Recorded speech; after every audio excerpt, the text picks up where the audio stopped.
But first, most people don't think of heroin as a big problem in Chicago's suburbs, but the drug has become cheaper and more readily available, and young people in affluent areas are overdosing at an alarming rate. There were more than twice as many heroin-related deaths in Lake County last year than there were the year before, and this year is shaping up to be even worse. Are local officials paying attention? Chicago Tonight's Paris Schutz reports. Buffalo Grove residents aren't sure why it's happening in their community. Well, this is Alex when he was born. Residents like Jody Deichman, who says her son Alex Laliberte had a normal childhood. He was a very, very happy child, and he was just an adorable little boy with a blonde mullet. But she says while at Stevenson High School, her son fell in with a darker crowd. She says she was aware he was using marijuana recreationally, but had no idea he might be into harder drugs. I never really realized. I guess I had blinders on to what was going on, apparently. Last December, while on break from college, Alex was acting strange. Jody says she suspected he was high on pot, so she talked to him about drug use and told him to sleep it off. She says she checked on him throughout the night and then went to work the next morning. I left work at 5 o'clock, and as I'm driving home, it just hit me like big time. I hope he's alive when I get home. It was like an amazing, like horrific thought. So I drive home, and I walk in the house, and it was dark, and I fly up the stairs, and I found him. Alex was dead of a heroin overdose, although Jody says there was only a small amount found in his system. It was the purity level, because it was pointed out to me that like the amount of it was exceptionally minute, and it was so pure that he probably died within a very, very short period of time. Having found him, you know, my body is like protecting myself from the shock of really realizing what it was like to discover my child dead and what he looked like. The power of heroin is really something that no one could ever imagine unless you experience it. Someone that you know who holds so many things important to them, and in one injection, it's gone. The person is gone. Lisa Stone knows what heroin addiction can do to a family.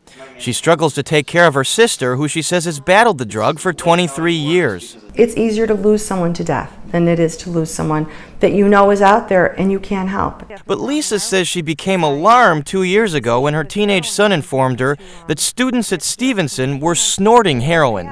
And I said, no, you mean cocaine. They don't snort heroin. And he argued with me, and I thought he was just arguing as kids do, and I said, you don't know, trust me, it's cocaine. Well, then the following year, I started to hear of kids that I heard names, and kids had died. Kids that I remember seeing on their baseball jersey at the park, and I found out, in fact, it was heroin. Lisa says she went to the Buffalo Grove Village Board with her concerns. I got resistance, and that bothered me. It bothered me tremendously, but the facts speak for themselves. The coroner's report doesn't lie. Last year, there were 30 heroin-related deaths in Lake County.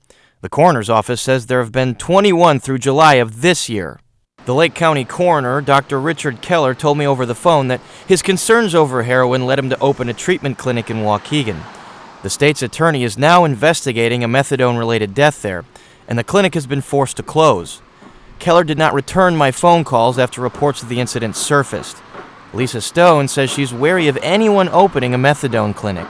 Just from my own experience with my sister, I found it to be a business, and I found it to be thoughtless of the person and simply wanting to make the money. Stone won a seat on the village board earlier this year. Her sole issue was combating the heroin crisis. It's a problem, she says, village board members and the high school don't want to acknowledge. Officials at Stevenson declined to be interviewed for this story, but said over the phone that they suspect the amount of heroin use at the school is probably consistent with national averages. People know, but they don't talk. And it reminds me of what happened when AIDS first occurred, and that no one wanted to talk about it because they didn't know how to handle it, they were afraid, they were embarrassed. It took me a long time to realize that, I had a problem. I was completely in denial. I thought that nothing was wrong. Jessica is a recovering heroin addict. She asked that we not show her face on camera. She graduated from Stevenson 4 years ago and says the problem is bigger than they're letting on. In the last few years, it seems like since I've lived in, I lived in Buffalo Grove for a lot of my life, it just seems like kids get bored. They have nothing to do, and they start smoking weed, and then, there's cocaine around or ecstasy or other things, and eventually some people just have that personality where that high isn't enough. The Village, along with local high schools, held a community-wide drug forum here earlier this summer, and another one is planned for October. Despite this effort, Jessica says that most residents here don't have any idea that heroin use is happening in their own backyard. I think they just don't have a clue. Any parent whose kid is doing heroin, I think that they are probably of the mindset that their kid would never do heroin. I was totally oblivious to all of it. And most people who haven't had experience with this don't know anything about it either. But Jody says if students know what's happening, they aren't telling parents. She says she wishes someone would have come forward to her about what her son Alex was up to. If they see somebody is struggling, who cares if they lose them as a friend for the rest of their life if they know that they will save their life? If somebody would have done that for me, I would be forever grateful, and Alex would be here. Tomorrow night, we take a look at where the heroin is coming from, why it's more available, and the warning signs for parents. You can also find more information on the heroin crisis on our website, WTTW.com/Chicago Tonight. Heroin is big business among Chicago street gangs, but the drug is increasingly making its way to affluent suburbs. Last year in Lake County, more than twice as many people died as a result of heroin than the year before. That according to the coroner. And this year is on track to be even worse. Why are more young people overdosing, and how are local officials handling what some are calling a crisis? Chicago Tonight's Paris Schutz has part 2 of our report. His birthday's coming up in September, and he would have been 21. Buffalo Grove resident Alex Laliberte died last December after snorting heroin. It was so pure that he probably died within a very, very short period of time. His mother, Jody Deichman, struggles to understand why her son took such a dangerous illegal drug. I probably should have done something about it before myself, and that's my shortcoming as a parent. They're actually calling heroin overdose HO. Like maybe you would in college or high school calling a hangover. Lisa Stone, another Buffalo Grove resident, ran for a seat on the town's village board because she says heroin use had become a crisis in her community. Heroin is, it's very pure. In fact, that's why we're seeing so many overdoses, because it's so pure that kids are snorting it and they're dying immediately. Certainly heroin at this point is on an upcycle. We're seeing it again. We're seeing larger numbers of it again. Larry Lindenman is the head of the Lake County Metropolitan Enforcement Group. It's an undercover narcotics unit that serves all the municipalities and unincorporated parts of the county. He says heroin is more available now than ever. Processing methods have gotten better. Distribution has gotten better. It's more available, and it could be used by either smoking or by snorting. And so a user doesn't have the same stigma as using a needle, and that's a big barrier for some people. Last year, there were 30 heroin-related deaths in Lake County. According to the Lake County Coroner's Office, there have already been 21 deaths this year through July. Heroin it's a nasty, nasty drug. One of the nastiest out there. A certain percentage of people are going to die when they are going to overdose and die when they take heroin. To go to these funerals and see people that I was friends with, I always break down because I know that could have been me. And there's a part of me that always has that guilt, like it should have been me. Jessica is a 22-year-old Buffalo Grove native and says she is a recovering heroin addict. She asked that we not show her face on camera. She said her friends in Buffalo Grove all knew to buy heroin on the west side of Chicago, around Cicero and Ohio. We were buying jabs, which are 10 to 12 bags for $100, and sometimes if that wasn't enough, I'd drive to the city 3 or 4 times a day. 3 or 4 times a day? Mm-hmm. If that's what I had to do. What happens, and from what I've heard from people that we've talked to, is that they have this rush, this euphoria, and they're chasing that. And of course what happens is that their tolerance ends up increasing, and because their tolerance starts to increase, now they have to use more and more to try to get to that same high. So they're always chasing that first high. kind of feel like you're floating. You're completely out of it. You don't know what's going on. You have no cares, no worries. All your problems seem to just melt away.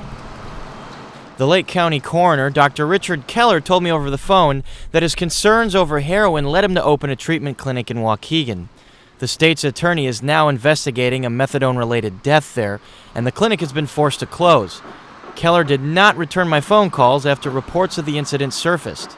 Chicago is unique among American cities in that the heroin trade here operates as sort of a free market.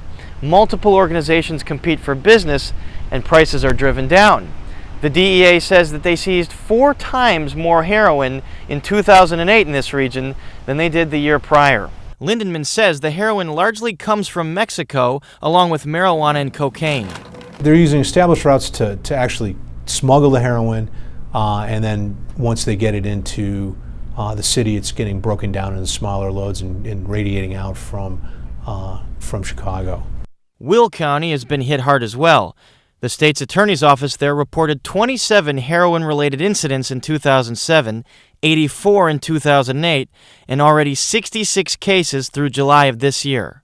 One of the most popular ways of packaging drugs in this area is using corners. Lindenman says there are certain things parents need to start watching out for. I have a dosage here of heroin. So if I saw plastic bags like this in my house and corners were ripped off of this plastic bag, I would suspect that somebody was dealing. Torn 12-ounce cans are another sign. Users who inject heroin will heat it in water on top of one to remove impurities. Users can also hide heroin in pill capsules. This is a single dosage, about 0.2 grams, referred to as a T-shirt. Because of higher purity levels than in the past, Lindemann says that even this amount can potentially be lethal. Alex Laliberte did not survive to learn that lesson, and his family pays a steep price for it. It's really like an emotional roller coaster. It's like every hour is different. It's always with you 24/7. There's nothing fun about anything. Heroin addiction is happening. We all need to be realistic and get rid of all of the BS. You know, it wouldn't happen, it couldn't, it is. It's here. The U.S. Drug Enforcement Administration says that the purity levels of heroin can vary significantly, as can the other substances that are part of the mix. In 2006, a rash of deaths in Chicago was caused by heroin laced with fentanyl. The village of Buffalo Grove, along with the 2 local high schools, Stevenson and Buffalo Grove High School, will host a forum about heroin on October 7th. You can visit our website, WTTW.com/Chicago tonight, for more information on this issue. Culture and community reporting on Chicago.